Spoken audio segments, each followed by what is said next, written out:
दिल्ली शहर पीछे छूट गया। आगे लंबा रास्ता है, जहां एडवेंचर का वादा है। हिमालय बुला रहा है, उसकी बर्फीली चोटियां, एक दूर का सपना। स्पीति घाटी की यात्रा शुरू, दुनिया की छत का तीर्थयात्रा।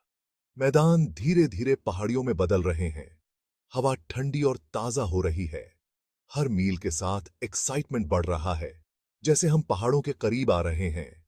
रास्ता ऊपर चढ़ता है, हरी भरी घाटियों से होता हुआ। बर्फीली चोटियों की पहली झलक दिखाई देती है। एक अजीब सा एहसास होता है। हम छोटे छोटे गांवों और शहरों से गुजरते हैं और आखिरकार हम मनाली पहुंचते हैं, कुल्लू घाटी के बीच में, अपने स्पीति एडवेंचर के लिए तैयार। मनाली एक प्यारा शहर है, एडवेंचर लवर्स के लिए एक खास जगह। ब्यास नदी घाटी से बहती है, इसका नीला पानी धूप में चमकता है। हम लोकल मार्केट्स देखते हैं, रंग बिरंगे हैंडीक्राफ्ट्स और गर्म ऊनी कपड़ों से भरे हुए। स्वादिष्ट स्ट्रीट फूड की खुशबू हवा में है। लोकल डिशेस खाने का मन करता है। रोहतांग दर्रे की यात्रा अपने आप में एक एडवेंचर है। रास्ता पहाड़ पर चढ़ता है, जहां से अमेजिंग व्यूज दिखते हैं।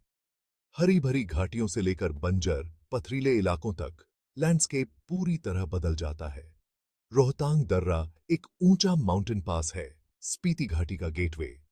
जहां तक नजर जाती है, बर्फीली चोटियां दिखती हैं। हम नेचर की खूबसूरती और पावर को देखते हैं। काजा का रास्ता मुश्किल है, लेकिन बहुत अच्छा भी। यह संकरे रास्तों और ऊंचे माउंटेन पासेस से होकर जाता है। काजा स्पीति घाटी का मुख्य शहर है। ऊंचे रेगिस्तान में एक छोटा सा ओएसिस की मठ एक शानदार इमारत है, जो घाटी के ऊपर एक पहाड़ी पर स्थित है। यह स्पीति के सबसे पुराने और सबसे बड़े मोनेस्टेरीज में से एक है, बुद्धिस्ट लर्निंग और स्पिरिचुअलिटी का केंद्र। हम पुराने हॉल्स और प्रेयर रूम्स देखते हैं, जहां शांति और सुकून का एहसास होता है। इस सेक्रेड प्लेस की शांति और स्पिरिचुअलिटी हमें मोहित कर लेती है। Section 4, ancient whispers and starry nights. Tabo और चंद्रताल झील। टाबो मठ एक और एंशंट जेम है, एक यूनेस्को वर्ल्ड हेरिटेज साइट। इसे हिमालय का अजंता कहा जाता है। इसकी दीवारों पर सुंदर म्यूरल्स और थंकास हैं।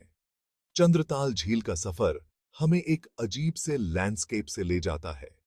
रास्ता ऊंचे रेगिस्तान और पथरीले इलाकों से होकर जाता है। चंद्रताल झील एक साफ एल्पाइन लेक है, ऊंची चोटियों के बीच बसी हुई। पानी क्रिस्टल क्लियर है, जिसमें आसपास के पहाड़ दिखाई देते हैं।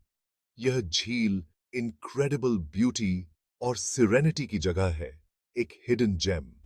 चंद्रताल में रात का आसमान एक ब्रेथ टेकिंग नजारा है। अंधेरे में लाखों तारे टिमटिमाते हैं। आकाशगंगा आसमान में फैली हुई है। Section 5, the road less travelled. Pin valley national park और धनकर मठ। पिन वैली नेशनल पार्क एक हाई एल्टीट्यूड डेजर्ट है, जहां यूनिक प्लांट्स और एनिमल्स पाए जाते हैं। हम पार्क के ऊबड़ खाबड़ इलाके को एक्सप्लोर करते हैं। इस हार्श एनवायरनमेंट में लाइफ की रेजिलियंस देखकर हैरान होते हैं। धनकर मठ एक और आर्किटेक्चरल मार्वल है, एक क्लिफ के किनारे पर बना हुआ। मठ से आसपास की घाटियों के स्टनिंग व्यूज दिखाई देते हैं। हम एंशंट हॉल्स और प्रेयर रूम्स एक्सप्लोर करते हैं। इस यूनिक प्लेस के हिस्ट्री और कल्चर के बारे में सीखते हैं। मनाली वापस जाने का रास्ता हमें और भी स्टनिंग सीनरी से ले जाता है। हम छोटे छोटे गांवों से गुजरते हैं, जिनके घर पहाड़ों से चिपके हुए हैं। हम लोकल लोगों की डेली लाइफ देखते हैं। उनकी रेजिलियंस और रिसोर्सफुलनेस हमें इंस्पायर करती है। जैसे जैसे हम ऊंचे पहाड़ों से नीचे उतरते हैं, हम अपने जर्नी के बारे में सोचते हैं। Section 6, reflections on a high altitude journey. वापसी दिल्ली। मनाली वापसी हमारे स्पीति एडवेंचर का अंत है। हमें अकॉम्प्लिशमेंट का एहसास होता है और एक्सपीरियंस के लिए ग्रैटिट्यूड। हमने हिमालय की मैजेस्टी देखी है, एंशंट मोनेस्टरीज एक्सप्लोर किए हैं और स्टारी स्काई के नीचे कैंप किया है। दिल्ली वापसी का सफर बिटर स्वीट है। हम पहाड़ों को पीछे छोड़ रहे हैं, लेकिन हम अपने साथ जो लेसन सीखे हैं उन्हें साथ ले जा रहे हैं। दिल्ली शहर हमारा वेलकम करता है, पहाड़ों की ट्रैंक्विलिटी से बिल्कुल अलग। हम अपने साथ हिमालय की पीस और सेरेनिटी ले जाते हैं। इस बात का रिमाइंडर कि सिटी वॉल्स के बाहर भी ब्यूटी है। स्पीति वैली के एक्सपीरियंस ने हमें बदल दिया है। यह जर्नी एक ट्रू एडवेंचर रहा है जो हमेशा हमारे साथ रहेगा।